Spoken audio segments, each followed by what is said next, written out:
wabarakatuh. Perkenalkan, nama saya Dina Mutia Safitri dari Program Studi Pendidikan Fisika dengan NIM 2505036015. Di video kali ini, saya akan membawakan materi tentang ejaan bahasa Indonesia. Mari kita belajar sama-sama apa sih ejaan bahasa Indonesia itu dalam video kali ini.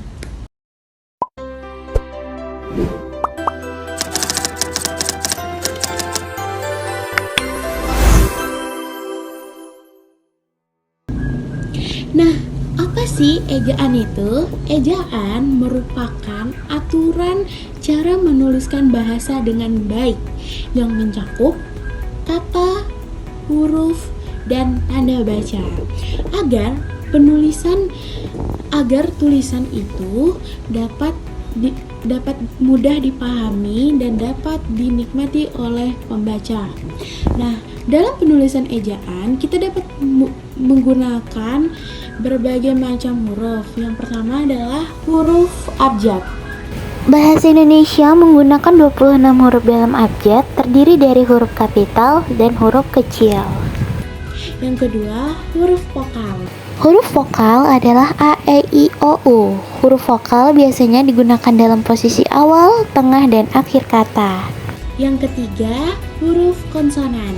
Huruf konsonan dalam bahasa Indonesia dilambangkan menjadi 21 huruf. Yang keempat, huruf diftong. Huruf diftong merupakan jenis huruf yang menunjukkan adanya dua huruf vokal yang berjejer atau berdampingan. Yang kelima, gabungan antara dua huruf konsonan.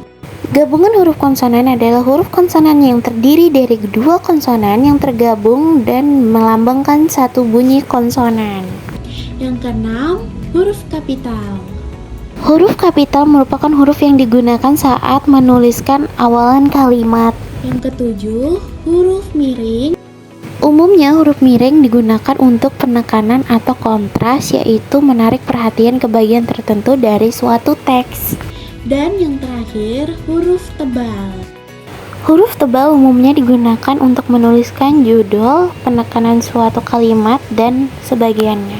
Penulisan kata dalam bahasa Indonesia mengikuti kaidah ejaan bahasa Indonesia EBI, yaitu meliputi 1. Kata dasar, 2. Kata turunan, 3. Pemenggalan kata, 4. Partikel, 5. Kata depan.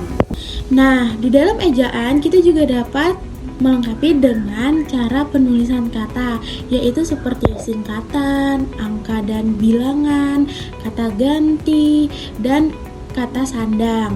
Nah, di dalam kita menuliskan ejaan atau kalimat atau paragraf, kita menggunakan tanda baca. Tanda-tanda baca itu meliputi 1. Tanda titik. Tanda titik biasa dipakai pada akhir kalimat pernyataan. 2. Tanda koma. Tanda koma biasanya digunakan untuk memisahkan unsur-unsur dalam suatu pemerincian. 3. Tanda titik koma.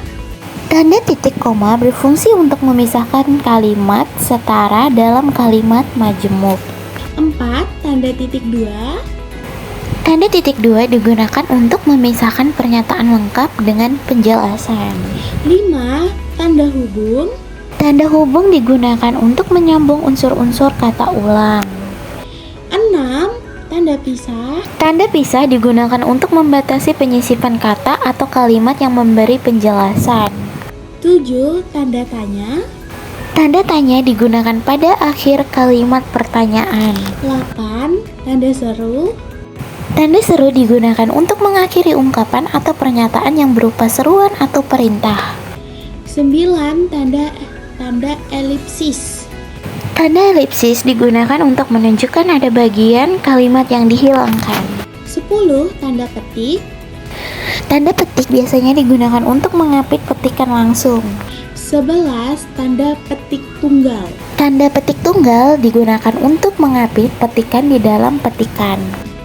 12. Tanda kurung. Tanda kurung biasanya digunakan untuk mengapit keterangan tambahan atau penjelasan. 13. Tanda kurung 1. Tanda kurung siku digunakan untuk koreksi atau tambahan pada naskah asli. 14. Tanda garis miring. Tanda garis miring biasa digunakan untuk nomor surat, alamat, dan tahun. Dan yang terakhir, tanda penyingkat. Tanda penyingkat atau apostrof biasa digunakan untuk menunjukkan penghilangan bagian kata atau angka tahun. Nah teman-teman, itu tadi merupakan tanda-tanda baca yang biasa kita gunakan dalam menuliskan ejaan. Nah selain itu ada juga yang namanya penerapan unsur serapan. Apa sih unsur serapan? Unsur serapan adalah kata atau istilah yang berasal dari bahasa asing atau bahasa daerah yang kemudian digunakan dalam bahasa Indonesia. Unsur serapan dapat masuk melalui berbagai bidang seperti ilmu pengetahuan, teknologi, budaya, dan komunikasi sehari-hari. Nah, penerapan unsur serapan terbagi menjadi dua, yaitu unsur serapan umum dan unsur serapan khusus. Yang pertama, unsur serapan umum apa sih itu? Nah, unsur serapan umum merupakan unsur serapan yang telah disesuaikan dengan kaidah ejaan bahasa Indonesia sehingga mudah dipahami dan digunakan oleh masyarakat luas. Nah, contoh filosofi dari filosofi. Yang kedua, universitas dari university. Nah, yang kedua adalah penulisan unsur serapan khusus. Nah, serapan khusus adalah serapan yang sepenuhnya disesuaikan dengan ejaan bahasa Indonesia dan umumnya digunakan dalam berbagai ilmiah dan teknis. Contoh DNA dan kuantum.